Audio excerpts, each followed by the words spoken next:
Bueno, entonces coloqué trabajo en red, Universidad Nacional Villa María Córdoba, Universidad General Sarmiento, Universidad del Quindío. Y también sabemos pues que está la Universidad del Valle en representación del doctor César. Bueno, entonces el seminario es de didáctica de las matemáticas porque está en el marco de la clase pues, de didáctica de las matemáticas y lo denominé seminario de evaluación del aprendizaje.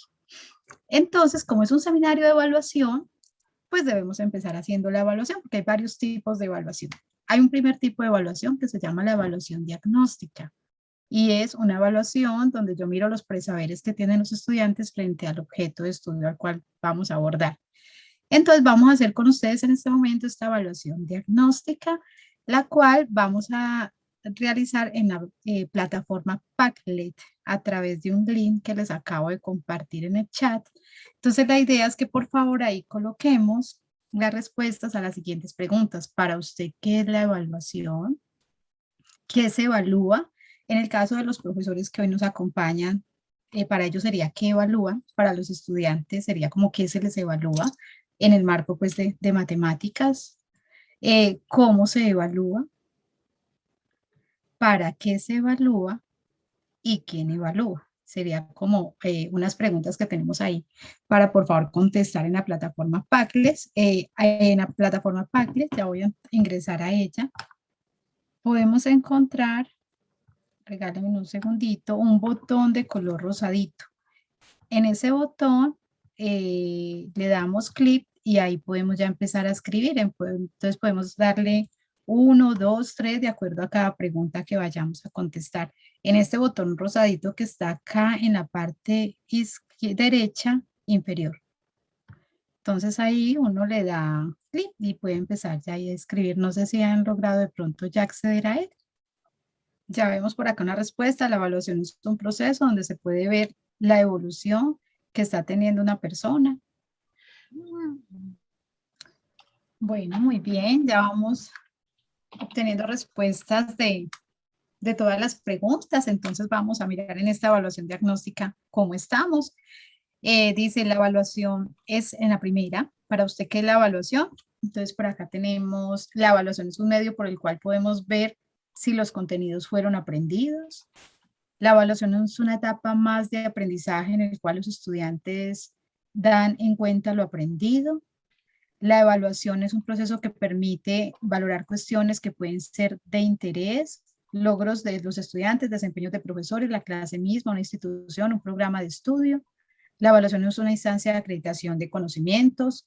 Bueno, acá tenemos como ese abanico de qué consideramos que es la evaluación y vemos que lo tenemos en cuenta tanto para mirar si los estudiantes han aprendido o no, pero por otro lado vemos respuestas que nos dicen de que además de mirar el desempeño de los estudiantes, también se mira el desempeño de los profesores, de una institución, de un programa. En el 2, cuando dice que se evalúa, se evalúan los temas que ya han sido dados, conocimientos previos, nuevos conocimientos, comprensión y utilización de diversos objetos matemáticos. Cuando nos preguntan, por ejemplo, cómo se evalúa, por acá, ¿qué hicimos? La pregunta 3, se puede evaluar de diversas maneras, en una instancia única o una evaluación en continuo. Cuando se dice, ¿para qué se evalúa? Se evalúa, perdón que se me está acá moviendo, que se me dice 4, se evalúa para establecer si lo que nos proponemos está cumpliendo con los objetivos propuestos y hacer reajustes, muy bien, y luego dice, ¿quién evalúa? La persona que evalúa es el docente a cargo de la clase, aún así los docentes también son evaluados por superiores, muy bien. Entonces, estas preguntas que hacemos sobre la evaluación y las respuestas que damos dan cuenta de esos saberes previos que nosotros tenemos acerca de la evaluación, para nosotros qué es la evaluación, y nosotros como profesores tenemos unas concepciones de lo que es la evaluación y los estudiantes también tienen unas percepciones en cuanto a lo que es la evaluación.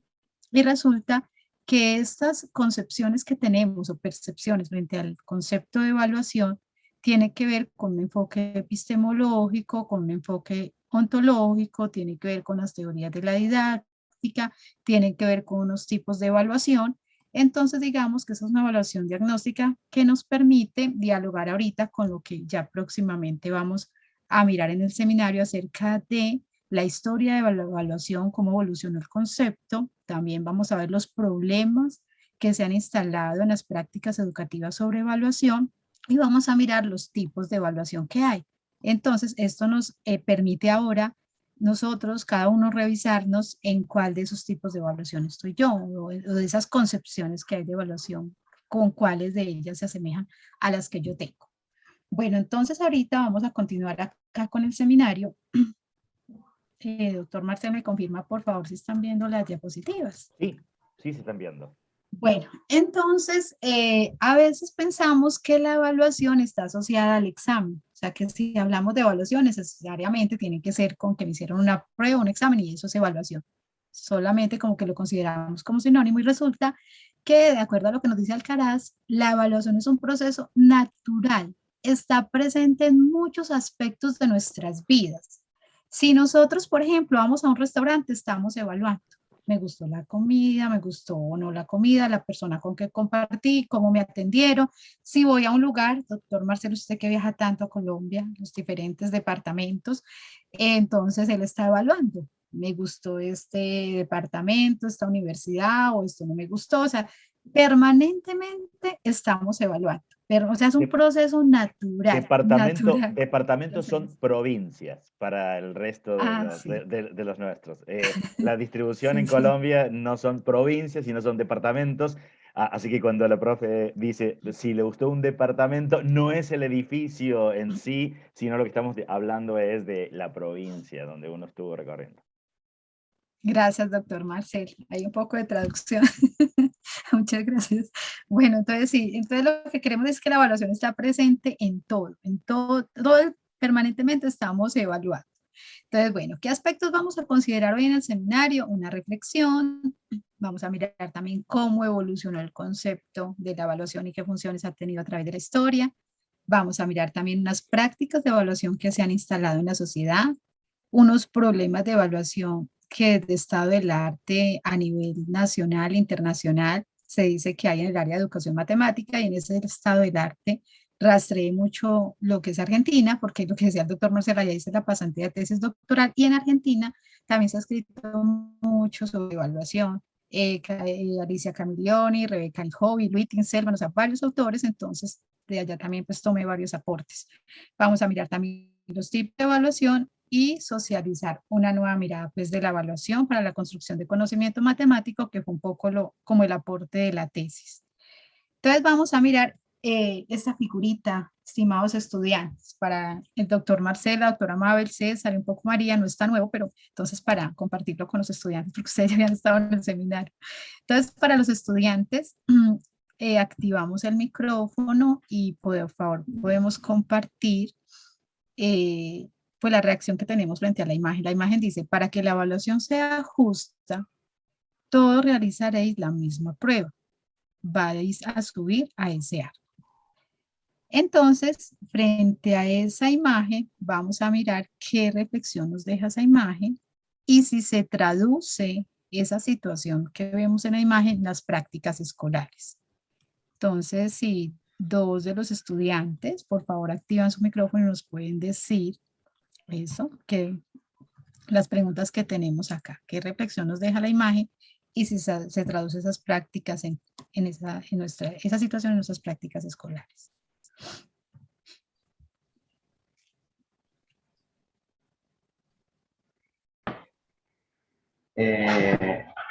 Con respecto a la imagen, claramente, por más de que el docente diga que para que sea justa, no es justo para todos, digamos, dado que las capacidades y limitaciones de cada animal no van a poder subir, pobre pececito. Y con respecto a si esta realidad se observa en las prácticas escolares, y suele pasar muy seguido, bastante, en donde hay chicos que tienen capacidades matemáticas extremadamente desarrolladas, otros chicos que les cuesta más, y se le da exactamente todo lo mismo, igual, y no se trabaja con respecto, sino lo que se busca al final es que el resultado final sea exacto, bien, y con respecto si es correcto o no, va la nota. Muy bien, doctor Marcelo, es que no logré ver acá al estudiante que estaba participando desde la pantalla mía, no logro. Martín estuvo participando. Martín. Martín. Bueno, muchas gracias, Martín, por tu aporte, muy valioso. Y es Gracias. muchas de las cosas que están institucionalizadas a nivel mundial y es la manera como concebimos la evaluación y cómo procedemos con ese proceso. Muy bien, Martín, muchas gracias. Bueno, ¿quién más nos desea aportar? ¿Qué percepción o qué reflexión? Yo agrego una Yo me pequeña... quedé Ah, bueno, pensando, dale, Jazz. em, Yasmín, ¿quién puede? no, que por ejemplo hace poco abordamos los cambios que hubo en el nuevo régimen con respecto a evaluación. Acá en Argentina nos dice que la evaluación ya no es la evaluación que promociona a una nota, o sea, yo hago, no promoción, el promedio de una nota para acreditar, sino como que es más acumulativa y se trata de, como decía Martín, que estos estudiantes que por ahí no tienen, su inteligencia, por ejemplo, su inteligencia múltiple no está en matemática, se le da los conceptos básicos y la evaluación final de acreditación se hace al final del año. Eso es lo que me acordé con esta Muchas imagen. gracias. Aquí ahí se nota un giro, ¿cierto? Un giro en cuanto a lo tradicional, de acuerdo a lo que estás planteando. Muy bien. Doctor Marcelo, usted también iba No, a era, decir era algo. un comentario que a veces Ujú, comparto todas estas reflexiones, obviamente que las comparto, pero también hay veces veo la dificultad, hay veces en determinados ambientes, uno tiene a lo mejor 40, 50 estudiantes y resulta a veces difícil ver cada una de esas individualidades y esos procesos que lleva a cabo cada uno de los estudiantes, como para que esa evaluación después logre ser justa, diciendo, bueno, yo sé que este estudiante tiene desarrolladas ciertas competencias en matemáticas, entonces puedo pedirle ciertas cosas, pero a este otro no, porque a lo mejor tiene desarrollado otro tipo de inteligencias. También se vuelve controvertido si uno hiciera trabajos diferenciados, porque en algún momento pueden verse como, ah, claro, a este que es el que menos sabe de matemática le están colocando algo más fácil y a este otro que sabe le exigen más y entonces esa desigualdad se percibe. Esto es como para decir, no discrimino, pero de alguna manera si llegara a ser, es difícil esa línea. Si le tomo a todos la misma ujú, evaluación, estoy discriminando porque los considero a todos por igual. Pero si al mismo tiempo tomara sistemas de evaluación diferentes, acorde a cada una de estas individualidades, uno diría, "Ah, no estaría discriminando también entre los mismos estudiantes que empiezan a decir, yo pertenezco al grupo de los más, de los que son mejores y yo pertenezco al grupo, me voy a ir hacia el contrario, me voy a ir pertenezco al grupo de la foca, de otro, y yo pertenezco al grupo del pajarito, o sea, porque ujú, entonces al de la foca le dije, bien, a ver si puede, a ver los que llegan hasta el árbol, hasta la base del árbol, y al otro, al pajarito le dije, a ver quién llegó a la parte más alta del árbol, y termino pensando decir, ¿por qué a mí me hacen llegar hasta la base del árbol? Señal de que ujú, tengo, eso es como para pensar la otra cara cuando uno mira de estas instancias de la evaluación. ujú. Muy bien. Y ahí entra, que es lo que vamos a mirar ahorita, los tipos de evaluación, ¿cierto? Que la evaluación sumativa, que es la que hago al final, cuando ya vi un tema, o la formativa, que es la que está durante el proceso. Es permanente, es continua, y mi rol como profesor sería hacer devoluciones, retroalimentaciones, un andamiaje para ayudarle a aquellos y en conjunto con los pares, con los otros estudiantes, a que avance él también en ese proceso. Muchas gracias ahí, doctor Marcel, la doctora Mabel también. Sí, un comentario que tal vez la imagen permite una interpretación errónea del mensaje que uno quiere dar, porque hay algo como hasta genético, ¿no? En las características de estos animales en la imagen, y uno tal vez se lleve la idea que también hay algo genético en los sujetos que nos permite o no aprender matemática, y en educación matemática eso está bastante avanzado. O sea, se sabe que uno puede enseñar matemática más allá de condiciones genéticas, ¿no? Entonces, yo trataría como de cuidar que el mensaje no pase por eso, no pase porque, ay, yo no nací para la matemática, yo soy un pez y nunca voy a poder llegar a subirme al árbol. Digo, Muy creo bien. que habría que cuidar esa interpretación porque no es el mensaje que uno quiere dar y entonces por eso lo explicito aquí. Muy bien, doctora Mabel. O podría ser que el elefante le ayude al pez, ¿cierto? Que él también pueda llegar allá. Bueno, muy bien. Y en línea, doctor César va a decir algo, y en línea con eso ya viene el siguiente video No, que nos estoy va a reforzar totalmente mucho de más esto. acuerdo con las dos intervenciones anteriores. Ujú. Aquí la imagen que yo tengo con esta caricatura es que estamos pensando en esta evaluación de tipo sumativo, que se hace Ajá. en función de un programa que está expresado en términos de contenidos, que se espera que el estudiante memorice en un tiempo determinado, un tiempo didáctico, pero que no corresponde a los tiempos de aprendizaje de los estudiantes. Entonces, esa evaluación pues es muy deficiente porque no toma en consideración los estados de conocimiento.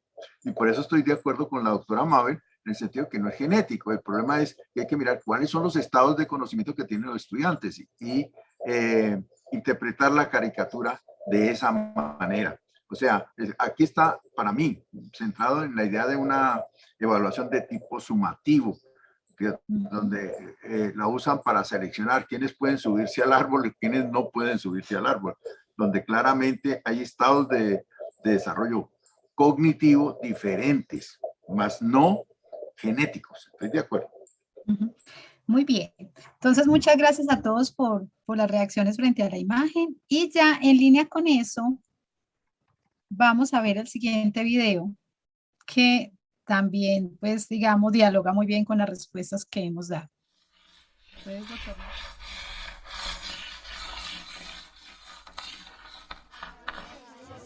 Bien, chicos, silencio ya.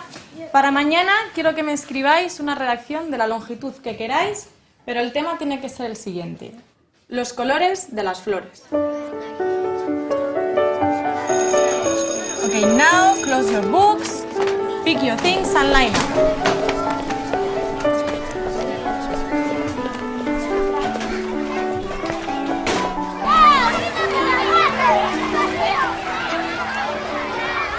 Diego, ¿cómo vas a hacer la redacción?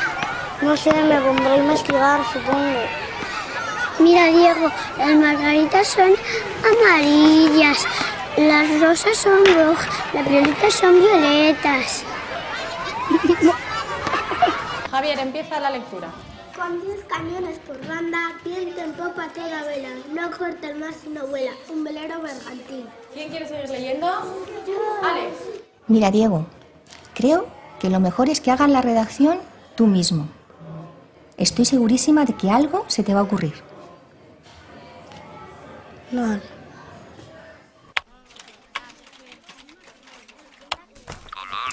Buscar con Google. El color es una percepción visual que se genera en el cerebro al interpretar las señales nerviosas que le envían los fotorreceptores de la retina. ¿Fotorreceptor? Los colores de las flores, ¿eh? Pues a ver cómo sales de esta. Y entonces el caracol y el pajarito se pusieron a discutir quién se quedaba con la flor. Y el pajarito A ver, le dijo... mamá, repíteme esa parte. El caracol y el pajarito se pusieron a discutir quién se quedaba con la flor.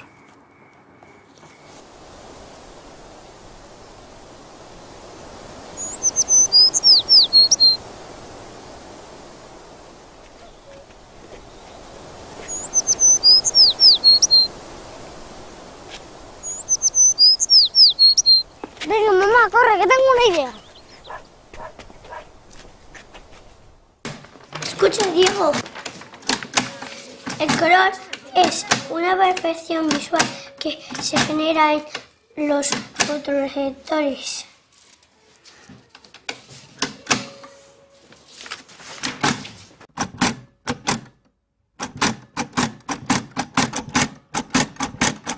Las amarillas son las margaritas, que tienen un tallo muy largo. Mi hermana la usa para jugar al me quiere, no me quiere. Mi madre dice que no las arranquemos, porque son difíciles de encontrar. Muy bien, Javi, quizá un poquito larga. Bien, ¿quién quiere salir ahora a leer la suya? Diego, ¿te animas tú? Venga.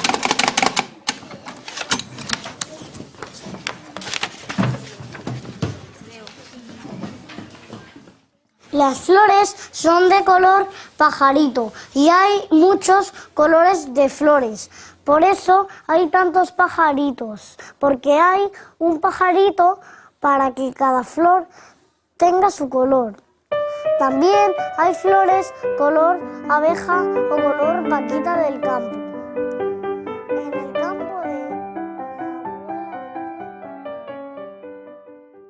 Bueno, entonces como podemos ver el video está en relación con lo que estaba ahorita planteando el doctor Marcel, la doctora Mabel, ¿cierto? Donde tenemos un niño en la clase que tiene una discapacidad visual, ¿cierto? Y la profesora pues colocó la misma, digamos, el mismo trabajo para todos, ¿cierto? Y él, desde su condición, desde esa necesidad educativa, digamos, que tiene, pues respondió a ese trabajo. O sea, logró llegar con, digamos, lo que él tenía a la mano, los recursos que disponía. Entonces, eso va un poco en diálogo con lo que ustedes estaban diciendo.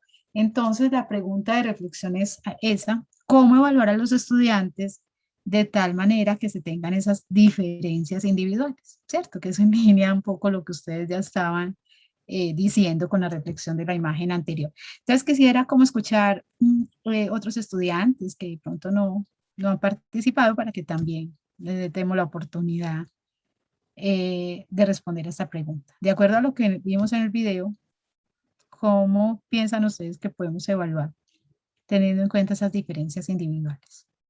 Pero de a uno, doctor Marcel, no todos al tiempo. Frase típica de Marcel. Sí, también. Bueno. Sí. Buenos días. Disculpen, yo no soy estudiante, pero quería hacer una pregunta ya antes con lo de la imagen y esta pregunta me lleva a otra pregunta, Liliana. ¿Cómo le va? Buenos días. Buenos días, es que no veo acá. Silvia. Bueno. Soy Silvia. Buenos días, Silvia. Bueno, esta pregunta a mí, no puedo dar una respuesta, pero sí me lleva a otra pregunta junto con lo de la imagen, ¿no? Digo, ¿qué papel juega o cómo intervienen en estas preguntas o en esta presentación las inteligencias múltiples de los diferentes individuos o sujetos o personas? Para mí son personas, pero bueno, doy todas las opciones. ¿Cómo atraviesa esto de la evaluación las inteligencias múltiples? Porque tal vez alguien no lo puede responder a través de una, pero sí lo podemos responder a través de otras capacidades o habilidades que tengamos, ¿no? No sé si aporta esto, pero es algo como que me recurre desde la imagen y ahora con la pregunta. Muy bien, profesora Silvia, ¿es profesora? Sí. Sí.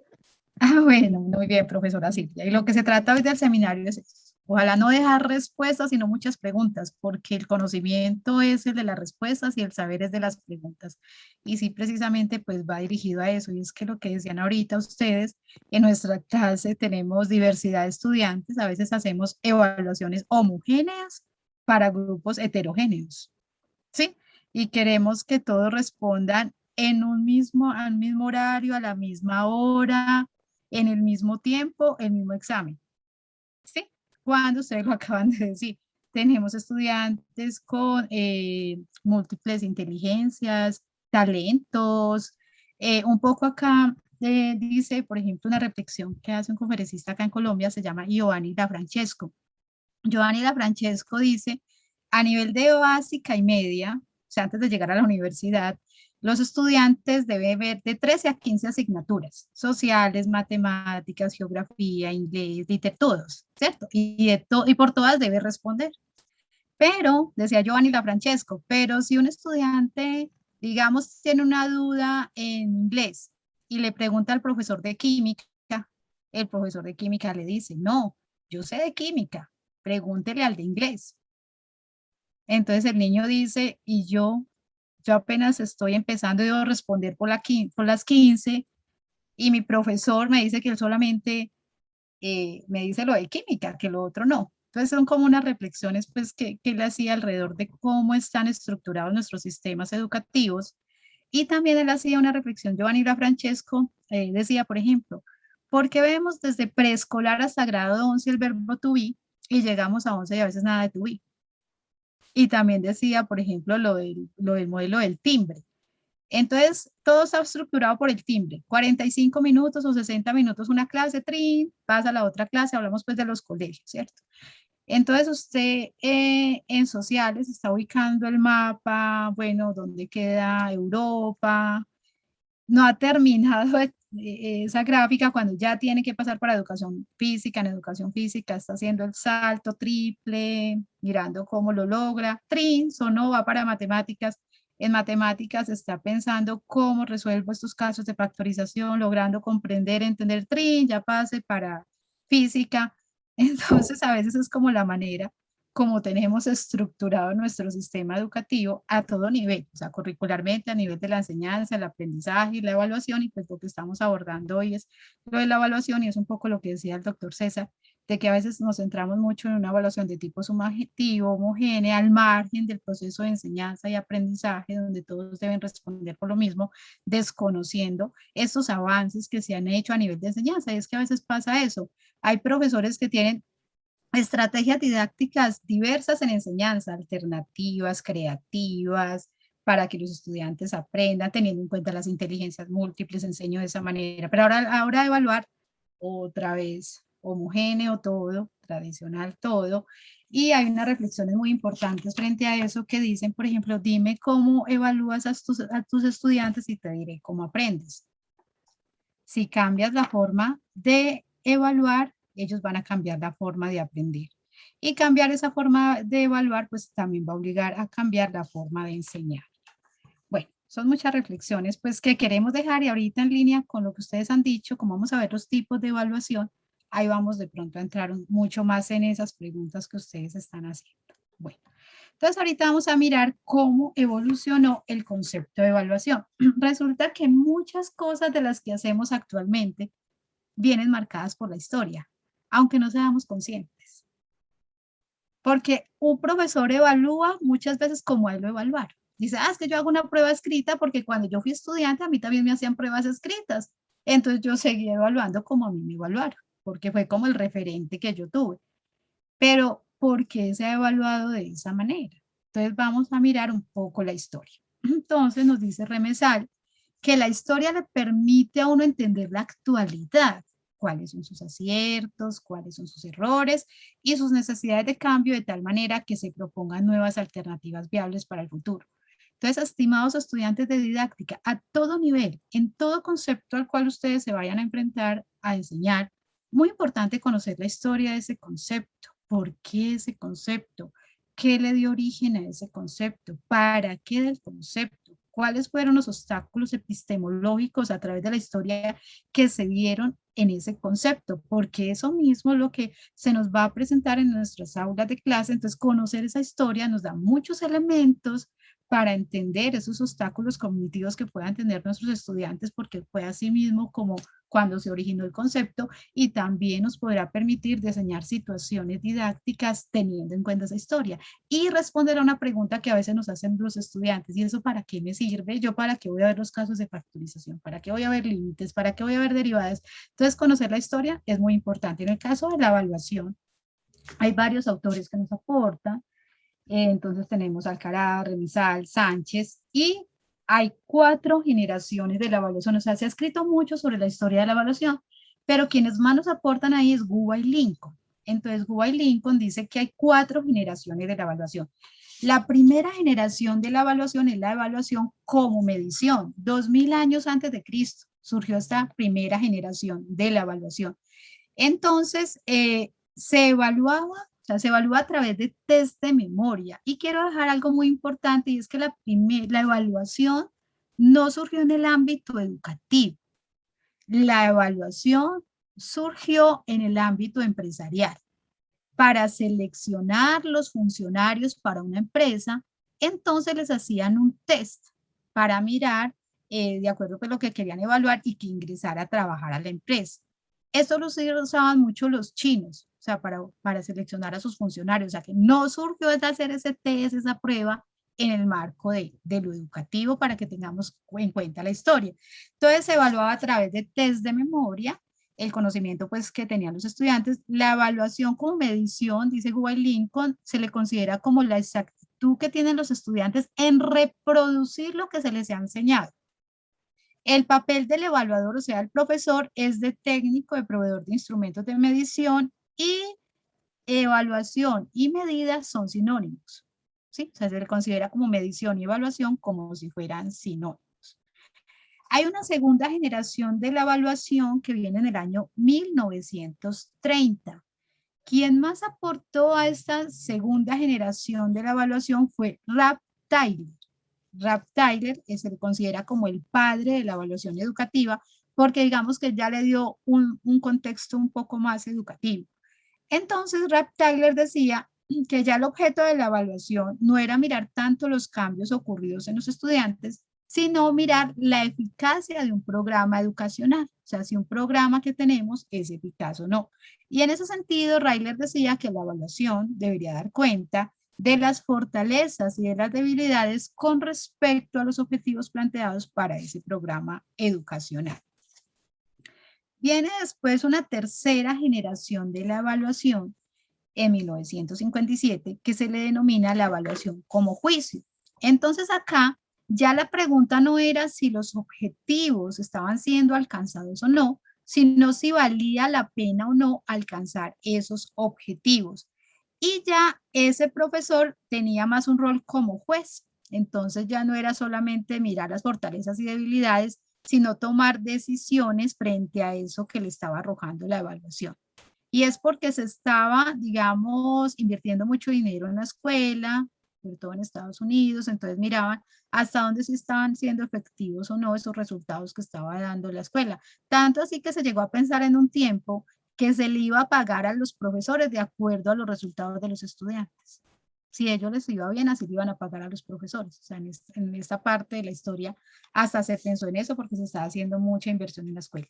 Y la cuarta generación, que ya viene a partir de las décadas de los 70 y 80, ya además la evaluación como un proceso constructivo donde tanto profesores como evaluados conjuntamente y colaborativamente, de manera consensual, manifiestan esas inquietudes, esos reclamos, esas preocupaciones.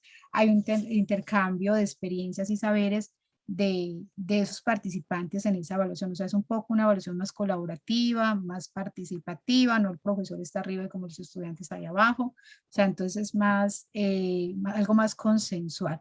Esas son las 4 generaciones de la evaluación. Y nos dicen Huey Lincoln que a pesar, miren, la evaluación surgió, 4ª generación de la evaluación, sin embargo, actualmente muchas de las prácticas educativas prima la primera generación de la evaluación como medición.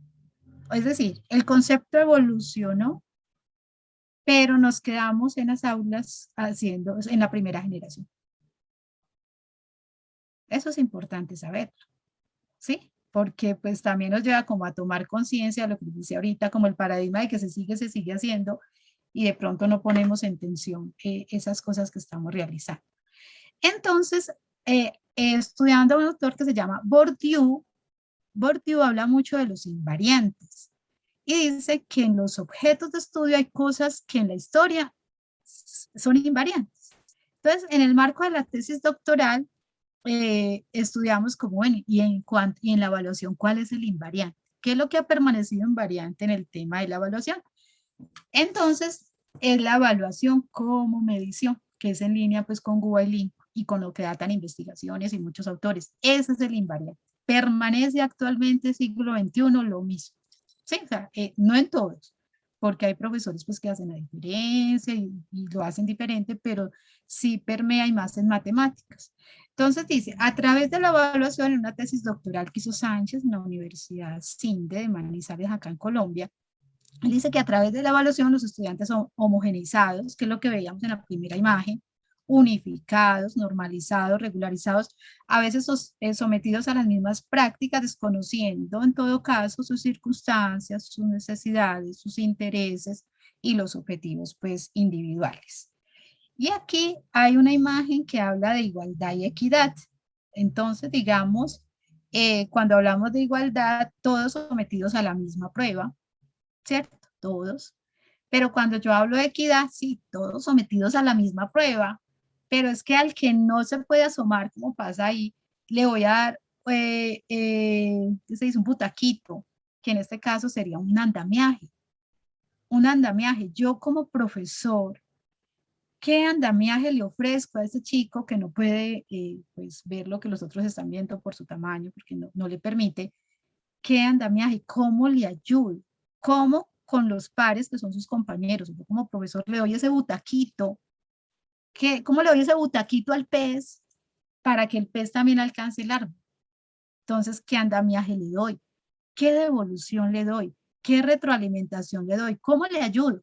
Pero no me puedo dar cuenta cómo le ayudo al mes que ya se acabó el tema. Entonces, se acabó el tema al mes, ahí le hago el examen, ¿cómo le ayudo si ya se acabó y ya pasó otro tema? No supo, pasemos al otro tema.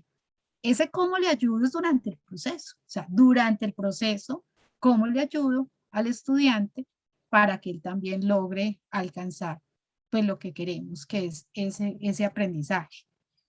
Bueno, entonces, de acuerdo a este recorrido, pues, entonces los exámenes en matemáticas, sobre todo en nuestra área, siguen siendo uno de los precursores actuales en las formas de evaluar. Y los profesores confunden evaluación con calificación y examen. Si un profesor no hace un examen, entonces no está evaluando. No, ese profesor no nos está evaluando porque no está haciendo un examen, porque concebimos que o hablamos de evaluación, inmediatamente se asocia al examen. Y eso genera a veces estrés y angustia en los estudiantes. Usted cambia la palabra parcial, quiz, por taller, cámbiale solo la palabra y verá que ya generan ellos emotivamente algo diferente. Bueno, entonces la función ha sido de selección y clasificación. Entonces la evaluación a través de la historia ha tenido muchas funciones. De selección, de control. Controlamos la disciplina con la evaluación. ¿Están indisciplinados? Saquen la hoja, que vamos a hacer un quiz. O sea, de control, de formación, de ejercicio de autoridad, es como de poder, de motivación, de diagnóstico, como el que hicimos ahorita en la plataforma Padlet, de retroalimentación y para tomar decisiones.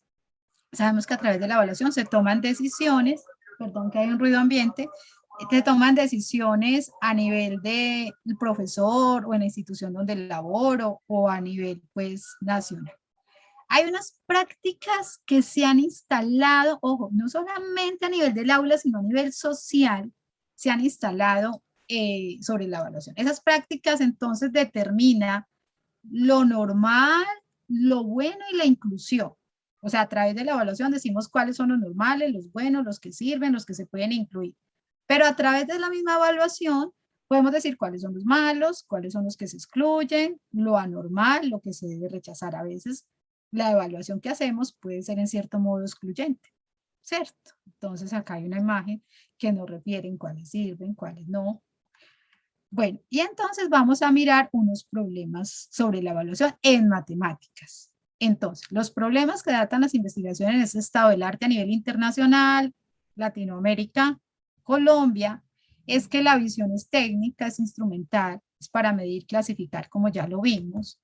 Y acá, perdón, yo corro acá las fotitos, que la evaluación es sinónimo de examen y mide ese aprendizaje al final, al mes, o sea que ha estado al margen de la actividad de enseñanza y de estudio. Quiero hacer acá una aclaración con actividad de estudio, es que es un concepto que trabajamos en la tesis, y es que por lo general hablamos de enseñanza y aprendizaje, pero no hablamos de actividad de estudio. La actividad de estudio es el eslabón perdido, según lo establece Cheval-Arbós y Gascón, entre esa enseñanza y ese aprendizaje. Y esa actividad de estudio, precisamente ella es la que genera el aprendizaje, y de ella no hablamos, a ella no la evaluamos, no estamos como pendientes de esto. Entonces, la evaluación dominante es sumativa, lo que decía el doctor César ahorita, es al final, una prueba escrita ocurre en un tiempo, es individual, porque por lo general es individual, y para tener una nota. Y también dice, por ejemplo, Frida, que hay problemas en la evaluación. Miren esto, no sé si a ustedes les ha pasado, queridos estudiantes, se les enseña algo, pero se les evalúa algo más difícil, algo más complejo, o peor aún, algo inédito. Se les evalúa algo que ni siquiera se vio. A veces ocurre. Esto lo estoy diciendo por el estado del arte pues, que hemos indagado, Frida de México. hemos indagado. Annie Hobby dice que a veces en todos los estudiantes les interesa más aprobar que aprender, y es una evaluación a veces asociada al miedo, a la angustia, a la exclusión. No es una evaluación como dirigida a que me ayude a mí para el aprendizaje. También nos dice Frida que la evaluación tradicional dota de cuestiones pues a los estudiantes que no le dan pues como le aportan a esas habilidades que necesita para la vida, y son aprendizajes que se logran para pasar un examen con una curva de olvido muy rápido, porque son exámenes memorísticos. Entonces, decía Frida, si a uno le hicieran un retest de lo que aprendió en primaria, en secundaria, muy seguramente nos quiten los títulos, porque a veces pudimos aprender de memoria. A mí me tocó, cuando yo estaba en primero de primaria, la profesora me decía, párese al frente y recite la lección. Entonces uno se paraba al frente a recitar como lo que se aprendió de algo, pero uno no comprendía ni siquiera qué es eso que estaba repitiendo. Entonces, eso es lo que nos dice, o sea, que a veces, y eso pasó mucho ahora en la virtualidad.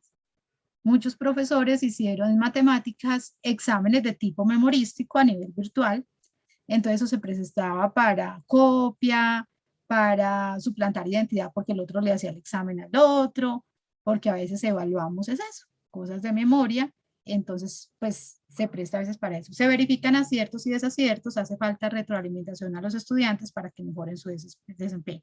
También tenemos concepciones de los docentes y percepciones de la evaluación. Y dice Frida que las pruebas estandarizadas introdujeron algo, no sé pues en Argentina, pero acá en Colombia, se empezó a evaluar por competencias sin que los profesores se les hubiera preparado para enseñar o formar por competencias. Entonces empezó a evaluar como no se había enseñado. Y esas pruebas estandarizadas son el termómetro de la educación. Dice cuál colegio, el ranking, cuál universidad, el ranking para universidad, el ranking para el colegio, para que el estudiante pueda o no ingresar a una carrera. Entonces se evalúa cómo nos ha enseñado. ¿Sí? Bueno, entonces también rastreando en ese estado del arte, miramos un poco la evaluación a nivel de la educación superior en matemáticas. Y se indagó, de acuerdo pues a lo que dicen los autores, de que la prueba escrita es el medio más utilizado y no se tienen a veces criterios de evaluación. ¿Cuál es el criterio con el cual va a poner 5 o 4? Las enseñanzas y los métodos de evaluación propician pasividad en los estudiantes, está asociado a un nivel de estrés y a pronto a aproximaciones superficiales del aprendizaje. No se observa una atención evidente en los aprendizajes sino en los contenidos. O sea, a veces queremos que el estudiante reproduzca los contenidos que yo di, pero hasta dónde él se aprendió o no, ya lo vamos a ver ahorita en un video. Hay una mirada limitada de la evaluación y débil función en la formación integral de los futuros profesionales. Algo que notamos en la tesis es que hay una ausencia en las facultades de educación en el tema de la evaluación. O sea, como que ese tema se le dé más fuerza. O sea, al igual que la actividad de estudio con el doctor César hablábamos, también a veces es como un eslabón perdido, como si fuera por allá la hermana separada de la enseñanza, la hermana separada de esa actividad de estudio, está allá al final, por ahí al final, y a veces nada que ver con lo que hicimos acá en la enseñanza. Entonces, señalan también los autores de esa urgencia de que esa evaluación sea un área esencial para la formación básica de esos futuros profesionales. Y les presento esta foto, chicos, no sé si a ustedes les ha pasado. Hola, ¿qué le pasa a todos? Que dentro de una semana empiezan los exámenes. Así estaba María la semana pasada. María es mi estudiante de didáctica, así estaba ellos la semana pasada, porque esta semana para ellos era la semana de los exámenes en ecuaciones diferenciales, donde ellos estaban en ese proceso. Bueno, entonces, rastreando un poco a nivel internacional sobre esto mismo, de cuáles son los problemas de la evaluación en matemáticas y qué nos dice esa comunidad internacional, indagamos a Brousseau, a Chevalar, Dassenfer, Delgado, Barquero, Bosch, Gascón. También miramos lo del ICMI, ¿cierto? Que son eventos muy importantes que se hacen en el marco de la educación matemática. Lo que tiene que ver con la NTCM, que son los estándares que se tienen también para esta parte de la matemática, y la MAC, que es la Asociación de Matemática Educativa. Y mire lo que ellos dicen, esta comunidad internacional, lo que dice sobre evaluación. Dicen lo siguiente: hay que tomar con seriedad la evaluación. ¿Quién evalúa la evaluación? ¿Quién la evalúa?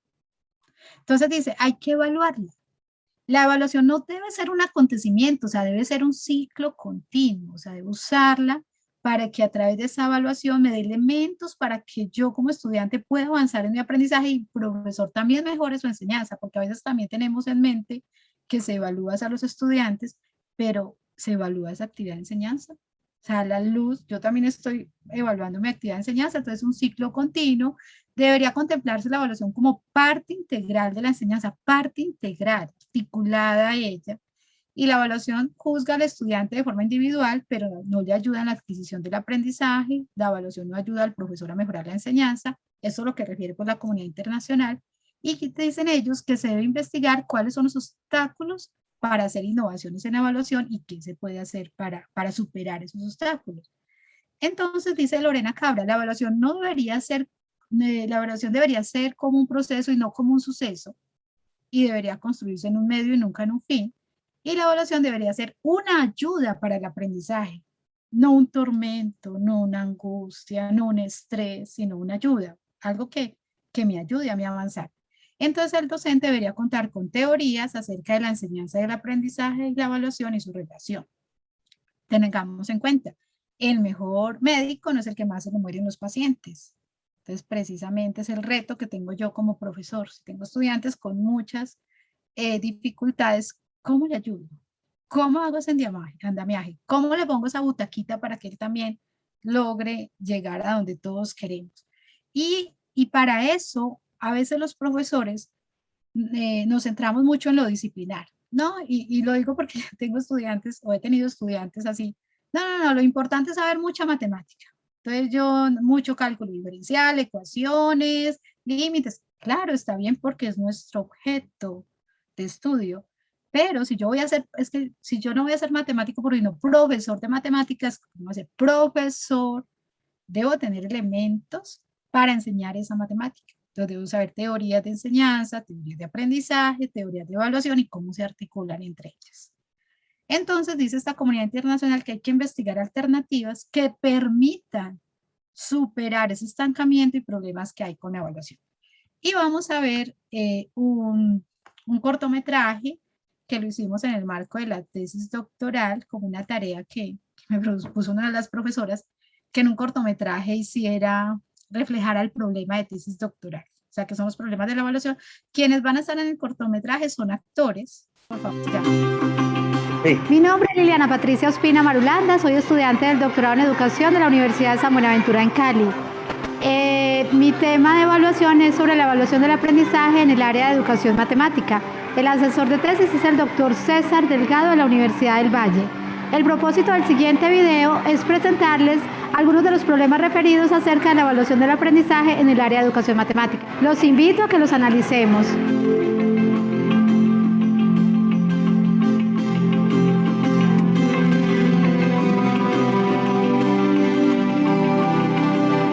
Bueno, muchachos, muy buenas tardes. Pueden sentar. Hoy vamos a estar trabajando el teorema de Pitágoras.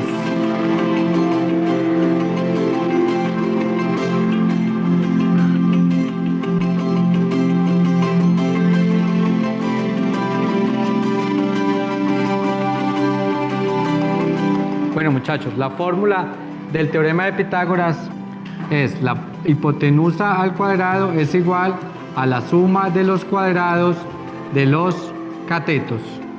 Entonces, vamos a ver la gráfica.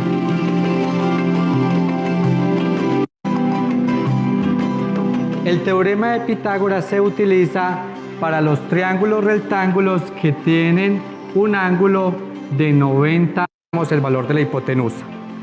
Esta es la hipotenusa que nos piden hallar.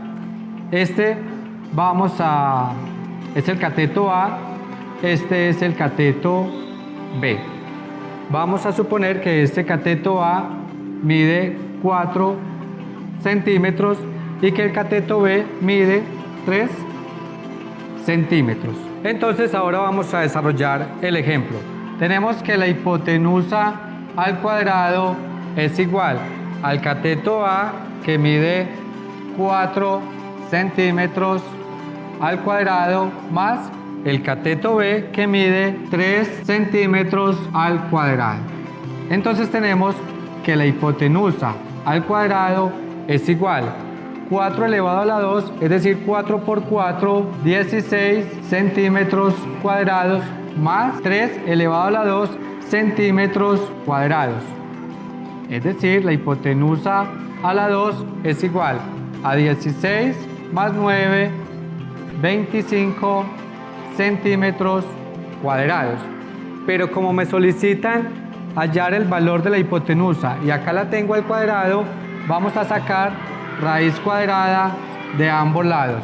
Entonces tenemos que la hipotenusa a la 2 igual a raíz cuadrada de 25 centímetros cuadrados.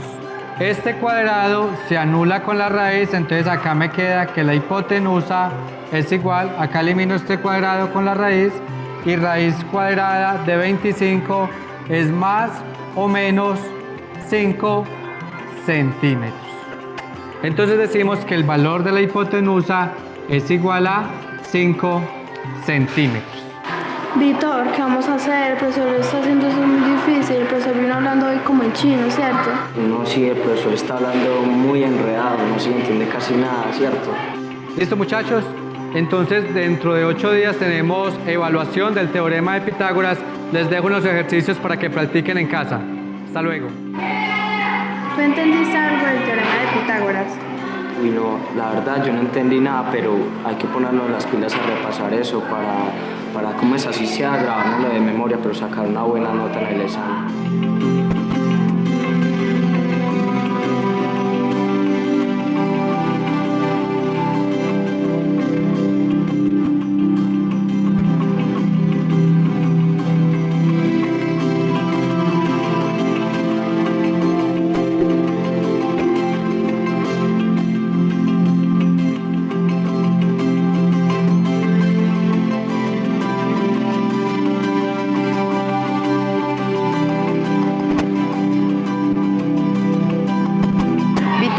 Recuerda que hoy tienes examen, debes esforzarte para sacar buenas notas y traer excelentes datos que tú puedes y eres capaz. Bueno, señor. Listo, muchachos, muy buenas tardes. Acá les traigo entonces la evaluación del teorema de Pitágoras. La marcan, por favor, con el nombre, teniendo en cuenta que nos estamos preparando para las pruebas saber, las realizamos entonces de selección múltiple. ¿Listo?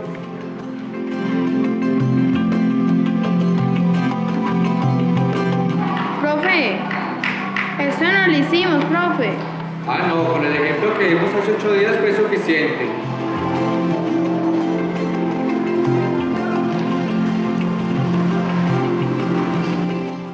Marjorie.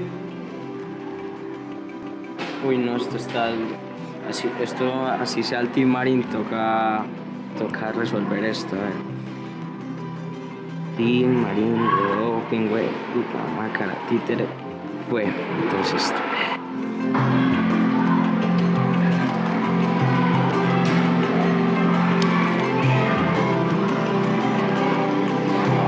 Listo, muchachos, se acabó el tiempo. Recojo exámenes. Sí, listos.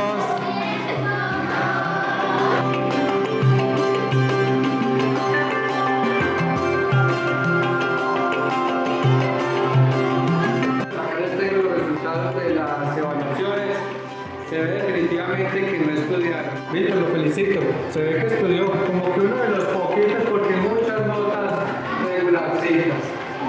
Muy malas.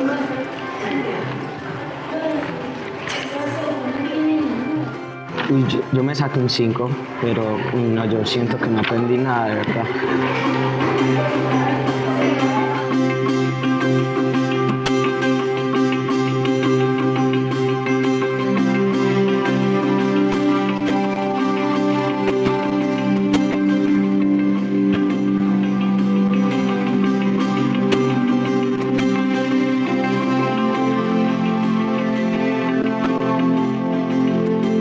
Son las evaluaciones o los exámenes que realizo después de terminado un tema.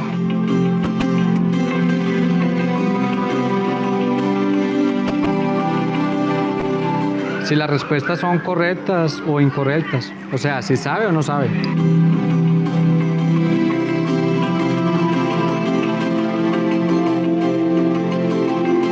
La verdad, él no me dice nada, él solamente colocaba una X al final, pero me quedo sin saber cuál fue el error que cometí ahí.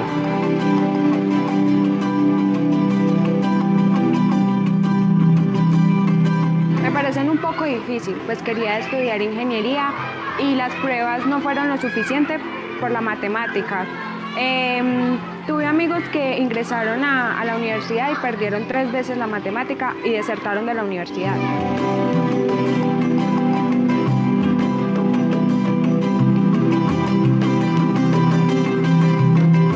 Cambia tu forma de enseñar y de evaluar y cambiarán la forma de aprender.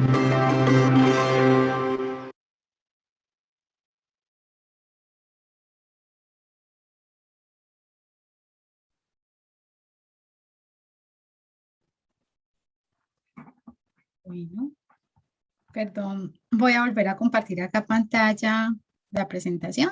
¿Sí lograron ver bien, doctor Marcel? Sí, perfecto. Sí, bueno, perfecto. Una tarea para los estudiantes. Un detalle para los estudiantes. Una calificación de 5 en Colombia es el 10 nuestro. Y una tarea para los estudiantes. En la presentación que hace el profesor en el tablero del ejemplo del teorema de Pitágoras, de la aplicación del teorema de Pitágoras, él comete 2 errores matemáticos. ¿Cuáles son? Se los dejo para que lo piensen. 2 errores matemáticos. Cuando está despejando el valor de la altura. Y son 2 errores muy importantes. Entonces, pero esto es cuando se trabaja de memoria, claro, él obtiene un resultado que es correcto, pero cometió 2 errores matemáticos. Bueno. Entonces, acá tenemos una pregunta que se genera. Entonces, la pregunta que se genera es, ¿qué problemas se evidencian en relación con la enseñanza, el aprendizaje y la evaluación? Entonces, si por favor 2 o 3 estudiantes nos comentan, ¿qué problemas evidenciaron ustedes ahí en cuanto a esto, a la enseñanza, al aprendizaje y a la evaluación?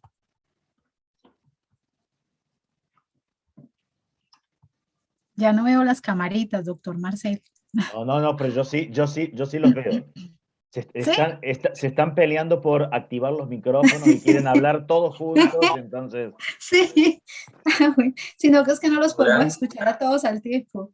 Ahora sí. ¿Puedo decir algo? Más o menos. Que no lo encontré relación porque son todas distintas. Tipo, mantuvo una manera de enseñar, el aprendizaje es muy mecanicista y evaluación tenían aspectos en los cuales no evaluó. Por eso en una parte del video un estudiante le dice, pero esto no lo vimos, o algo parecido, en reflexión de eso. Muy bien, o sea, no encuentras esa relación entre la enseñanza, el aprendizaje y la evaluación, ¿cierto? O sea, no están articuladas. Muy bien. Claro. ¿Quién habla ahí, doctor Marcel? Qué pena que no veo acá. José fue el que participó. José, muchas gracias, José. Muy buena tu reflexión, excelente. Bueno, ¿quién más? Y que se buscó también como la reproducción de lo que el profe estaba haciendo en el pizarrón, y ahí nomás le dijo, bueno, ahora resuelvan y yo los evalúo sin evaluar ningún proceso. Además también la evaluación, escuché, era múltiple opción, y jugaba también el azar ahí de los estudiantes, que por ahí podían tocar una opción porque sí, el profesor no sabía qué proceso había realizado, cómo había estado resolviendo ahí y demás.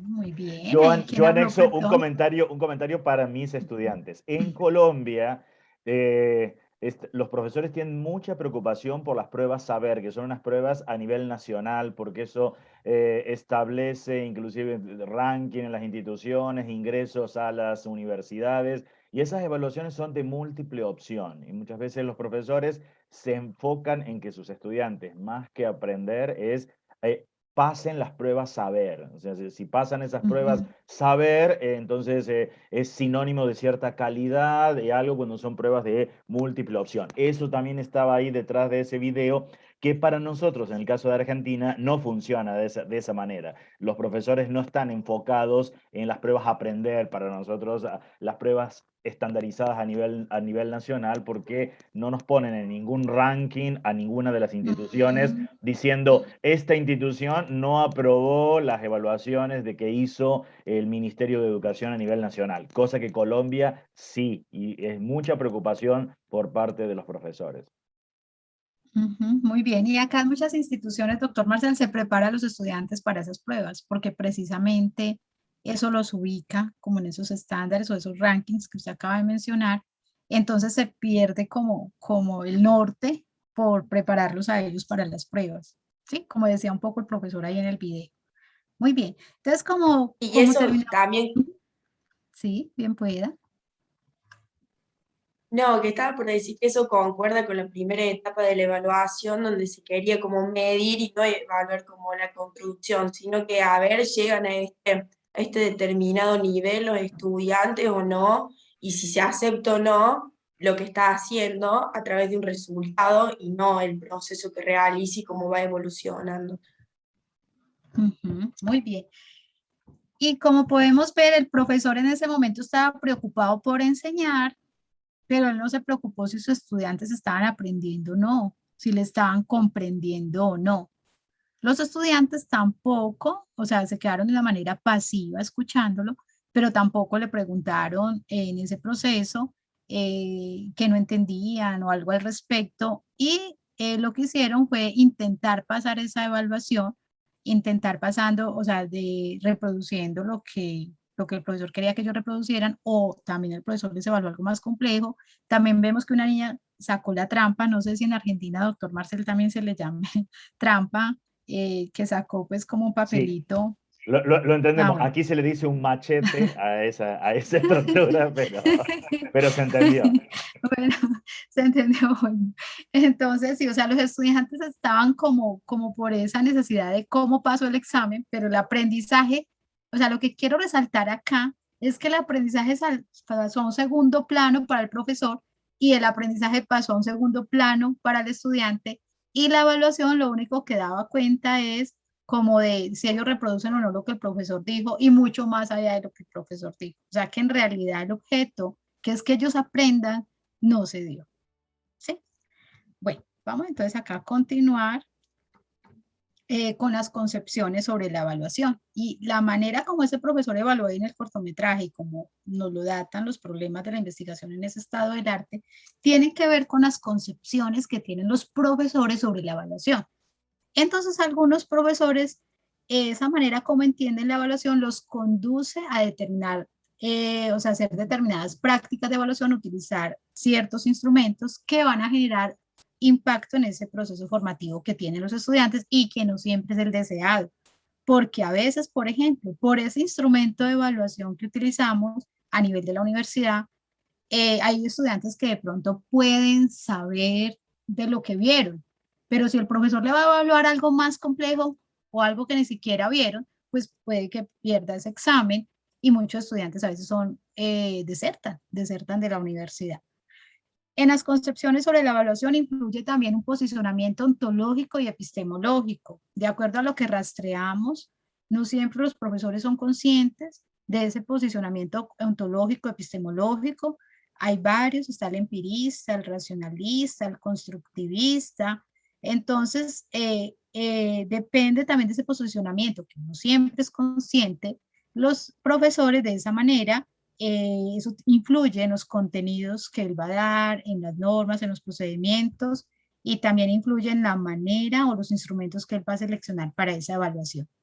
También una concepción, lo que ya les venía diciendo, es que se considera la evaluación como calificación o examen, o ver la evaluación como una manera de cómo yo tengo el poder, cómo controlo la disciplina, cómo evaluar según las experiencias como estudiantes, lo que les decía ahorita, como a mí me evaluaron, entonces así voy a evaluar, así como evaluar según miren esto tan importante, a veces los profesores evalúan según la opinión que tienen de los estudiantes, qué opinión tienen de él, entonces así lo evalúan, eso lo dicen los autores. Algunos profesores piensan que si un docente le aprueba pues la mayoría de los estudiantes, es un mal profesor, no sé, se le aprobó la mayoría, es mal profesor, pero por el contrario, o sea que suspende a muchos o le pierden muchos estudiantes, entonces es un buen profesor porque muchos le pierden. Y otros en cambio valoran que si los resultados de sus estudiantes reflejan sus cualidades como docente y ante un número elevado de suspensos, pues se preocupan y revisan esa actividad de enseñanza y esa actividad de evaluación si muchos estudiantes le están perdiendo. Y hay una distinción entre los profesores que creen que deben enseñar para evaluar y aquellos que creen que evalúan para enseñar mejor. Y aquí hay autores que dicen lo siguiente, que depende cómo vaya a ser la evaluación, entonces el profesor va a evaluar teniendo en cuenta cómo va a ser la evaluación y el estudiante va a realizar su proceso teniendo en cuenta lo que el profesor va a evaluar. O sea, la evaluación se convierte como ese eje que monitorea o que regula como ese proceso de enseñanza y aprendizaje, pero a veces, como lo vimos en el cortometraje, es más con un tinte mecánico, memorístico, y ese aprendizaje pues pasa como a un segundo plano. Entonces, hay unas concepciones de enseñanza que orientan esta evaluación. Prieto y Contreras definen la técnico-instrumental, donde está marcada la enseñanza tradicional, como lo vimos en el cortometraje. En el cortometraje los estudiantes eran considerados receptores pasivos de la información, solo miraban al profesor, y la cual ellos debían reproducir luego lo más fielmente posible. Los profesores son los encargados de entregar y distribuir la información, y la evaluación es un proceso técnico, y como lo decían los estudiantes que ahorita participaron, la función era más de medición, que recordemos que medición es la primera generación de la evaluación. Pero también hay otra concepción que es la formativa emancipadora, y es que la enseñanza se entiende como la implementación de una amplia y diversificada gama de experiencias formativas, que esto va un poco de la mano de lo que decíamos ahorita, de que tengo estudiantes heterogéneos en la clase, que los estudiantes en esa otra mirada ya no son sujetos pasivos, sino sujetos activos y son protagonistas de ese proceso de desarrollo. Y acá el profesor es más facilitador, un mediador, un profesor que hace andamiaje para brindarle al estudiante esas condiciones o esas oportunidades para que ellos aprendan también por sí mismos y tomen decisiones. Y en ese marco también va la evaluación, que es más una evaluación de tipo formativo y auténtico, como lo vamos a ver a continuación. Entonces, hay una problematización ahí con la evaluación, y ya como lo hemos estado viendo a través de ese estado del arte, del cortometraje, de las reflexiones que hemos hecho conjuntamente, y es que la evaluación ha estado al margen de la actividad de enseñanza y estudio, y esa visión pues es técnica e instrumental. Entonces hay problemas con la evaluación, y es porque la evaluación es de tipo sumativo, cuya función es de medición y clasificación, y esto está en línea con un paradigma didáctico que Chevalar nos ha mencionado, que es el paradigma monumentalista. Y el paradigma monumentalista es como si yo llevara a los estudiantes a un museo a mostrarles las obras de ese museo. Entonces, a veces la matemática es como llevar a los estudiantes a un museo a mostrarles las obras, pero el estudiante no sabe el porqué de la obra, el para qué de la obra, el cómo está compuesta la obra. Entonces, es un paradigma monumentalista, en el que en esa actividad de enseñanza, el profesor se limita a exponer, a explicar, a mostrar la obra. En la actividad de estudio, dadas las condiciones que impone pues esa evaluación de tipo sumativo, el estudiante se ve en la necesidad de aprender lo que el profesor le ha expuesto y se limita a repetir, y se genera, por tanto, un aprendizaje memorístico a corto plazo, ya que lo que se evalúa es el grado de correspondencia entre lo que el profesor expuso y explicó y lo que el estudiante memorizó en ciertos contextos. Y como lo decía ahorita, esto va en línea con el posicionamiento ontológico y epistemológico del profesor, y se contrapone con otro paradigma didáctico en este momento de la didáctica de las matemáticas francesas, y es el paradigma del cuestionamiento del mundo. En este paradigma del cuestionamiento del mundo, entonces ya está inscrito en otra ontología, en otra epistemología, donde considera de que ese objeto no es independiente del sujeto, o sea, mientras que el otro paradigma considera que el objeto es independiente del sujeto, y se contrapone, por supuesto, este paradigma del cuestionamiento del mundo al paradigma monumentalista, el cual parte de preguntas, ellos le llaman cuestiones, parto de una cuestión, y para llegar a esas respuestas, tanto profesor como estudiantes y otras disciplinas, porque también es interdisciplinar, colaboran para construir esas respuestas que se necesitan pues para llegar a la respuesta a esa cuestión. Y los contenidos que se van a abordar no están preestablecidos, sino que son contenidos que ayudarían a dar respuesta a esas cuestiones que se plantean, a esas cuestiones pues complejas o a veces problemas hasta sin resolver, al cual se verían ahí, deberían abordar los profesores y los estudiantes. Bueno, entonces este tipo de evaluación genera un desequilibrio en lo que Bruso llama sistema didáctico. Recordemos que el sistema didáctico es la articulación, ¿cierto?, entre esos tres elementos que es el profesor, el estudiante y el saber. Y ese sistema didáctico tiene un mecanismo de autorregulación que es el contrato didáctico, que es el que establece esas normas implícitas o explícitas, y más implícitas que explícitas, donde define al interior de un aula qué se enseña, cómo se aprende, cómo se evalúa. Pero ese contrato didáctico está codeterminado por las normas de mi institución, porque los profesores tienen normas en cada institución, la Universidad General Sarmiento, la Universidad Villa María, la Universidad del Valle, la Universidad del Quindío. Tenemos normas que codeterminan nuestro contrato didáctico. Lo que decíamos ahorita de las pruebas saber acá en Colombia, ellas codeterminan la manera como el profesor en el cortometraje vimos estaba orientando la evaluación, porque es una regla que él tiene. Entonces ese contrato didáctico está codeterminado por por reglas internas, también por reglas de instituciones externas. Y esas instituciones externas son de la sociedad, de la pedagogía, de la disciplina, que Valar le llama instituciones de la noósfera, ¿sí? Que precisamente codeterminan esos procesos de evaluación que hacemos, como lo vimos en el cortometraje. O sea, el profesor quería que los estudiantes hacer pruebas tipo saber, porque es una codeterminación que tienen una evaluación de una institución externa que acá en Colombia se llama LICFES, que determina pues lo que son las pruebas saber. Bueno, ahorita entonces vamos a mirar los tipos de evaluación. Entonces, hago un comentario, Liliana, ahí al respecto, sí, también para mis estudiantes.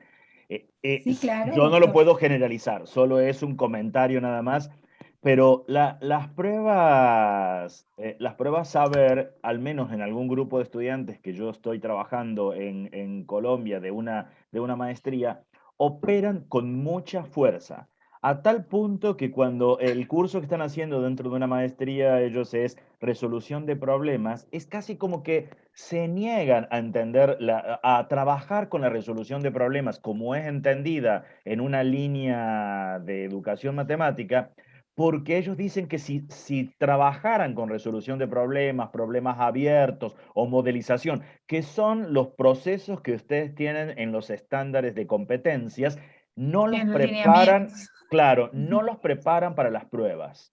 Y entonces ellos dicen, no, lo más importante es trabajar para esas pruebas. Y esas pruebas son de opción múltiple y son de aprender técnicas. En cambio, me dicen, si usted, profesor, me plantea resolver modelización, problemas abiertos, donde tenemos procesos, estos estudiantes después no aprueban estas evaluaciones y son marginados después en ingresos a la universidad, a la institución. Entonces, es como que su preocupación en resolución de problemas es enséñeme cómo hacer problemas o trabajar o preparar mejor a mis estudiantes para pasar esas evaluaciones. O sea, eso tiene mucha fuerza en el caso de Colombia, que condiciona los procesos de enseñanza y de aprendizaje de los profesores. Tiene tanta fuerza esas evaluaciones, y cuando uno mira los problemas que se les proponen allí y los mira con la lente de didáctica de la matemática, son malos problemas. Son problemas de realidades falseadas y manipuladas, son problemas que solamente tienen una intención de un procedimiento en matemática que en la realidad no se encuentran. Entonces eso es muy difícil, porque ellos empiezan a decir, pero los hacen desde el ministerio, y son personas que lo hacen desde el ministerio. Uno dice, pero está mal diseñado el problema. Ese problema no es un problema desde el punto de vista matemático. Termina siendo un ejercicio porque aplico un procedimiento y la única intención que tiene es medir si el estudiante sabe o no sabe un determinado procedimiento. O sea, está en este paradigma de mido cosas. Y entonces es muy difícil con los profesores, al menos con el grupo 18 profesores que estoy trabajando, que intenten ver en este momento, porque les ha condicionado muy fuerte, en el caso de Colombia, estas evaluaciones a nivel nacional. Ujú. Y ahí, doctor Pocholo, usted conoce al doctor Vasco, ¿cierto, Carlos Eduardo? Sí. Él ha hecho también una crítica a las pruebas y dice que, por ejemplo, desarrollan la competencia argumentativa y propositiva. Se supone que si yo tengo la competencia argumentativa, me dejan argumentar.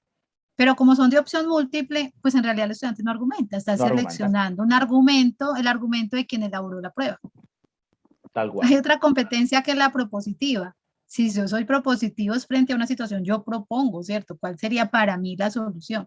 Pero también es de selección y selecciona para el que elaboró la prueba cuál es la propositiva. O sea, entonces sí.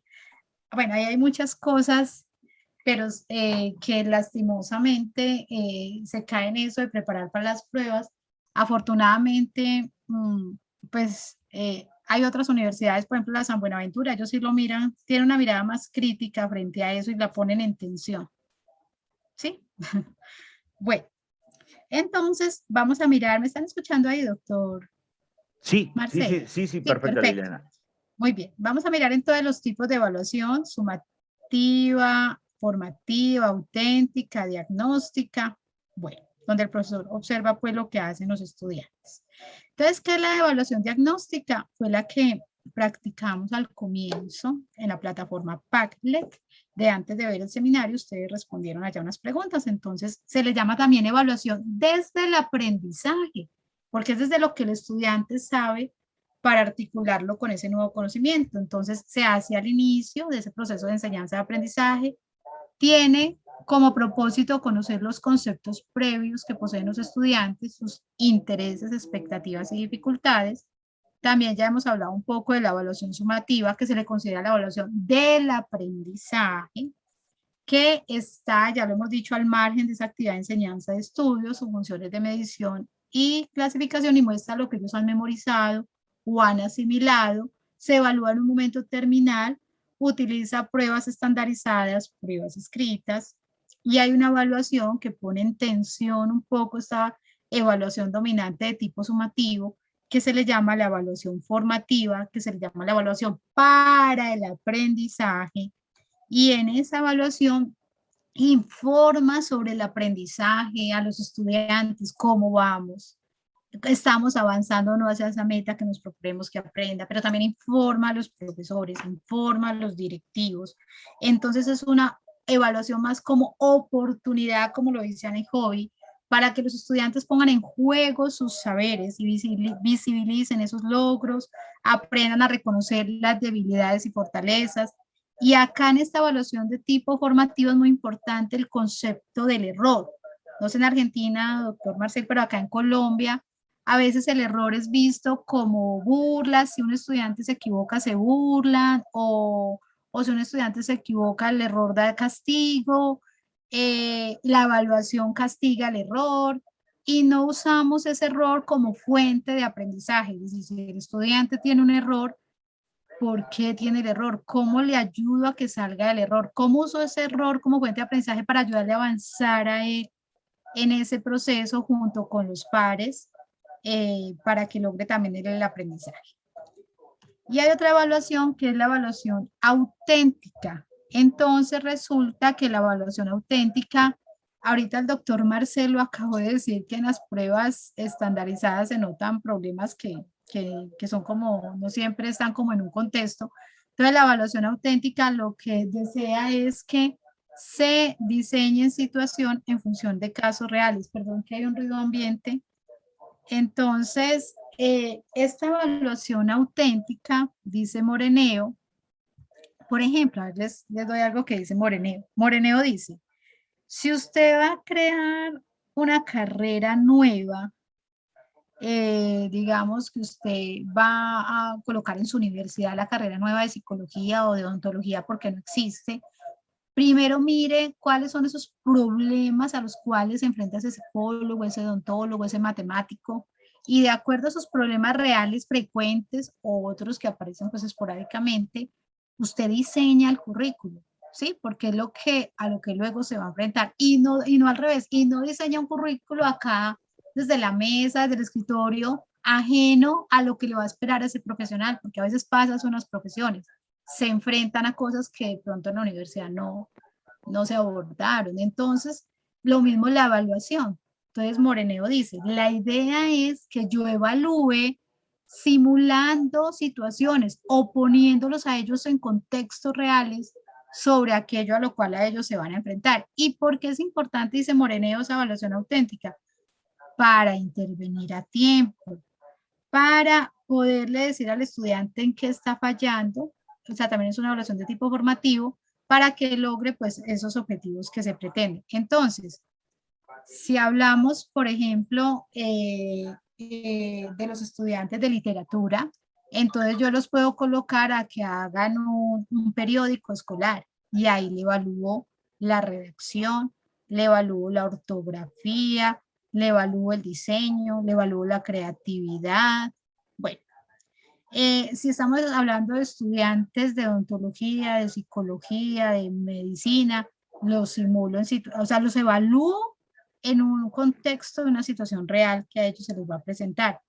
Si soy profesora de inglés, digamos, entonces yo puedo simular que a mi universidad llegaron unos extranjeros que hablan francés o que hablan inglés y le pido a mis estudiantes que le enseñen la universidad en ese idioma para mirar ellos cómo lo hacen.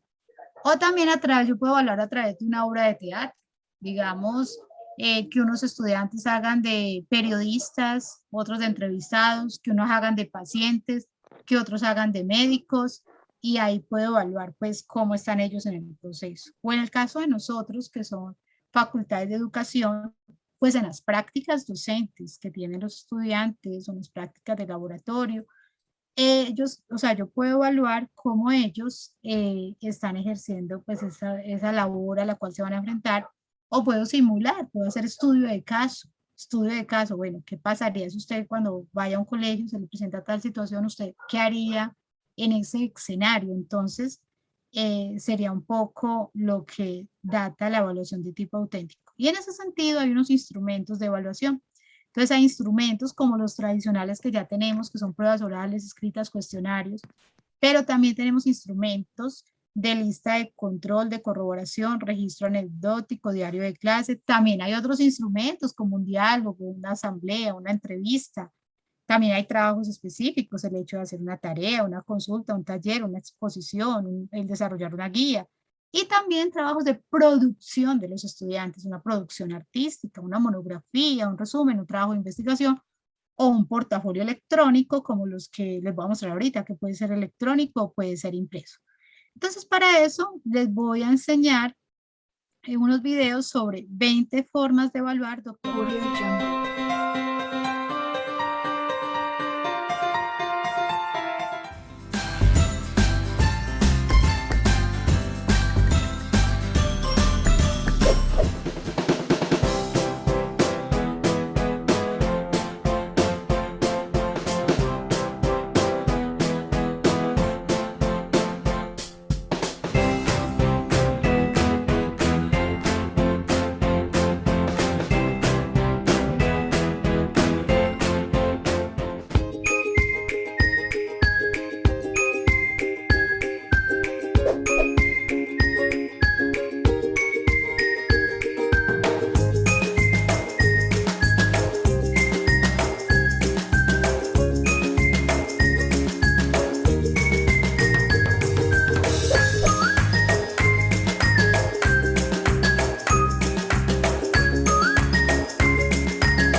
acá tenemos también otra evaluación del aprendizaje desde la virtualidad, que puede ser a través de portafolios electrónicos, donde uno puede organizar el trabajo y dar cuenta de lo que resultó significativo, complicado, lo que requiere pues más compromiso de parte del estudiante. El portafolio, ahorita lo voy a mostrar, lo puede hacer durante todo el semestre. Ya les muestro algunos que hemos trabajado, memorias de reflexión, para que los estudiantes reflexionen pues sobre su propio aprendizaje, y se puede hacer mediante diarios en Google Drive o entradas de blog.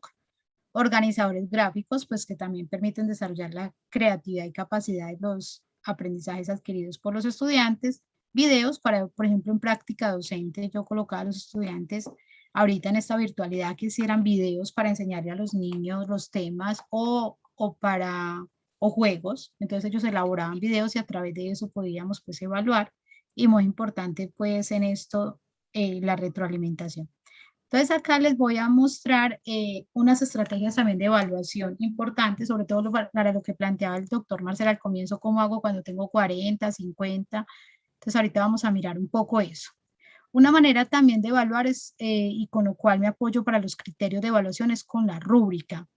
La rúbrica es una matriz de doble entrada, donde en una parte, digamos, en las columnas coloco la escala que voy a tener en cuenta y acá los aspectos a evaluar, y dentro de ello cada uno de los criterios. Entonces digamos que si voy a hacer, los estudiantes de didáctica van a hacer un artículo, entonces yo acá en esta parte superior coloco la escala de 1 a 10 o de 1 a 5, y acá coloco los aspectos que voy a evaluar en ese artículo, que voy a evaluar en esa exposición, que voy a evaluar en ese trabajo de grado.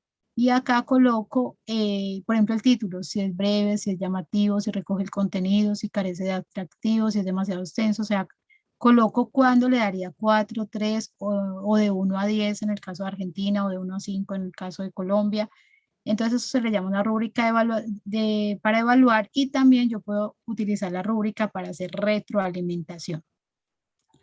Entonces, una manera donde ustedes en didáctica, algo que pueden tener en cuenta es las 6 preguntas cuando van a abordar un tema: qué van a evaluar, cómo van a evaluar, quiénes van a evaluar, con qué van a evaluar, cuándo van a evaluar, para qué van a evaluar. Uno también, por ejemplo, a veces hemos hecho estos cuadros en el diplomado en docencia universitaria con los estudiantes de las diferentes carreras. Entonces ellos colocan, por ejemplo, qué tipo de evaluación van a utilizar de acuerdo a los que vemos ahorita, en qué momento van a hacer la evaluación, con qué propósito van a hacer la evaluación y cuáles los instrumentos de evaluación pues van a utilizar. Entonces esto como que organiza mucho, por lo menos para que tomen conciencia del tema de la evaluación, que como decíamos ahorita, a veces se le considera a ella como al margen. Y es muy importante lo que hablábamos de la retroalimentación. Entonces, Rebeca Nijovi hace un llamado de que la retroalimentación tiene gran impacto en los estudiantes. Entonces, la manera como yo le hago retroalimentación al estudiante, puedo, digamos, impactar en su autoestima, puedo ayudarle a motivar a avanzar en ese proceso. Entonces hay que ser pues muy cuidadosos de esa retroalimentación, que sea centrada pues en la tarea, en cómo el estudiante la está resolviendo y cómo le ayuda a autorregular ese aprendizaje, cómo a través de su retroalimentación puedo detectar fortalezas y debilidades, o generar ese espacio de que intercambien experiencias también entre los compañeros, y contribuye a desarrollar aprendizajes un poco más profundos y más eficaces. Entonces, ella nos da algunas pistas a Nijovi para hacer retroalimentación. Ella dice que hay retroalimentación que es de tipo formativo, y si una retroalimentación es de tipo formativo es porque le va a ayudar a los estudiantes a avanzar en ese proceso de aprendizaje. Pero es una retroalimentación tradicional si simplemente se le dice algo al estudiante, pero eso no le genera a él ninguna modificación o no le ayuda a mejorar como ese aprendizaje. Entonces, ella nos da unas pistas para hacer retroalimentación. Una pista es ofrecer preguntas, otra es describa el trabajo del estudiante, valore los avances y logros, ofrézcale sugerencias, ofrézcale andamiaje. Un ejemplo de ello, ofrece preguntas. ¿Cómo lo pensaste? Le puse un problema en matemáticas de aplicación. ¿Cómo lo pensaste? ¿Cómo te diste cuenta que era de esa manera? O describir el trabajo, es una manera de retroalimentación, decirle muy bien cómo planteaste ese problema, resolviste muy bien ese problema utilizando fórmulas, o sea, porque la retroalimentación no siempre es sobre algo negativo, también puede ser sobre algo positivo, algo que haya hecho bien. Valorar los avances, me doy cuenta de que pudiste resolver el problema solo, felicitaciones, porque eso también lo motiva. Ofrecer andamiaje, los butaquitos que hablábamos ahorita, pistas de cómo lo puede resolver, cómo le ayudo. Y la retroalimentación no es decirle, usted no lo hizo, venga, yo le digo cómo se hace, porque le evito pensar. Y si le evito que él lo piense, pues le evito que lo aprenda. Lo que hago es mirar qué pregunta le hago, qué pista le doy para que él solito pueda lograrlo. Y ofrecer andamiaje, mostrar también cómo se hace. Bueno, dice Annie Hobby que la retroalimentación debe ser comprensible, debe ser selectiva y focalizada, o sea, no si dice 10 preguntas, no, focalice la retroalimentación sobre lo más relevante, debe ser específica sobre lo que noto que está teniendo errores, oportuna, no es que le voy a hacer la retroalimentación en 2 meses, donde ya ni se acuerda de qué fue lo que de pronto que pasó, contextualizada, y más en este tiempo donde enseñábamos de manera presencial asistido por tecnologías, tener en cuenta el contexto de nuestros estudiantes, descriptiva, describir muy bien qué quiero que él comprenda frente a esa retroalimentación que le va a dar, equilibrada, no resaltar solo lo, pues que a veces nos enfocamos en lo malo, pero no en lo bueno, propositiva, para que logre avanzar, y transferible, que también, pues digamos, se relacione con otras áreas, o lo que yo le retroalimente le ayude a otra área. Por ejemplo, a veces pensamos que corregir ortografía es solo para los de español, no necesariamente, o sea, yo también puedo hacer retroalimentaciones para aportarle también a otras áreas. Nos dice Annie Hobby que una manera de hacer retroalimentación es con rúbricas o listas de criterios. Entonces, por ejemplo, una manera de escribir que es una máquina indicando su función básica, lo sé hacer, ¿qué me falta? Analizar las causas, lo sé hacer, ¿qué me falta? Hay un protocolo que Annie Hobby llama el protocolo SER, y la primera función es seguir haciendo algo que el estudiante está haciendo bien, marcarlo como una fortaleza. Parte del protocolo es la otra, empezar a hacer, mostrarle algo que no está haciendo y que sería bueno que lo haga. Y la R, que es de revisar algo que está haciendo y que la idea es que mejore porque no está haciendo tan bien. Entonces puedo usar listas de criterios, puedo usar protocolos, y ella dice que en ese sentido es muy importante resaltar lo que tiene que ver con la autoevaluación, coevaluación y heteroevaluación. Entonces Annie Hobby dice, si yo tengo, digamos, 50 estudiantes, autoevaluación, recuerde que la reflexión que el estudiante hace de su propio trabajo, coevaluación es la evaluación que hacen los pares de mi trabajo, y la heteroevaluación es la evaluación que hace el profesor. Entonces dice Annie Hobby, si tengo 50, pues pongo esta semana que 10 hagan autoevaluación y recojo esas rúbricas o esas listas que les mostré ahorita de control, y ahorita vamos a ver otras, donde a partir de esa autoevaluación me doy cuenta en qué van bien o qué necesitan, qué no les ha resultado, qué les ha resultado complicado, difícil, o a otros días los pongo a coevaluar, y otros días yo les hago heteroevaluación, y a la siguiente semana puedo rotar. A los que estaban en autoevaluación los pongo en coevaluación, y a los otros les hago heteroevaluación. Es una manera como pues ella plantea de que podemos hacer eso. Y ella plantea que a veces entendemos autoevaluación como póngase una nota. No, autoevaluación va más allá de eso, es que el estudiante haga un análisis más metacognitivo y que se pregunte cosas como qué aprendí hoy, qué hice bien, en qué tengo todavía confusión, en qué necesito ayuda, sobre qué quiero saber más, cuál va a ser mi próximo trabajo. Y para eso, pues,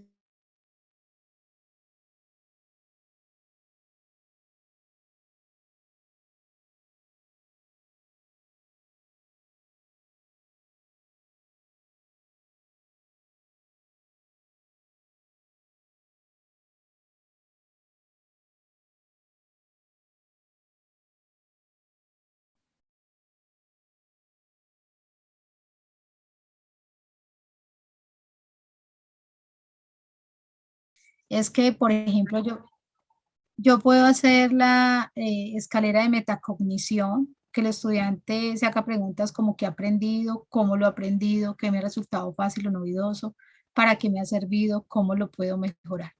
Y esas son unas listas donde yo puedo utilizarlas para hacer coevaluación, heteroevaluación y autoevaluación. Y a partir de ella, pues ayudarle a mi estudiante en el aprendizaje. Bueno, doctor Marcel, entonces yo creo que ahí ya podemos dar por finalizado. Profe, excelente. Infinitas gracias por todo su tiempo y muchísimas gracias a todos los que estuvieron presentes acá. Muy, muy, muy agradecido por este espacio de intercambio entre los que estamos en didáctica de la matemática, así desde diferentes lugares, porque Silvia está en otro lugar de Argentina, Mabel en otro lugar, nosotros estamos acá, el profe César está en otro lugar. César está en Cali. Está en Cali, usted está en Armenia, y entonces acá hay diferentes lugares y eso ha sido muy rico.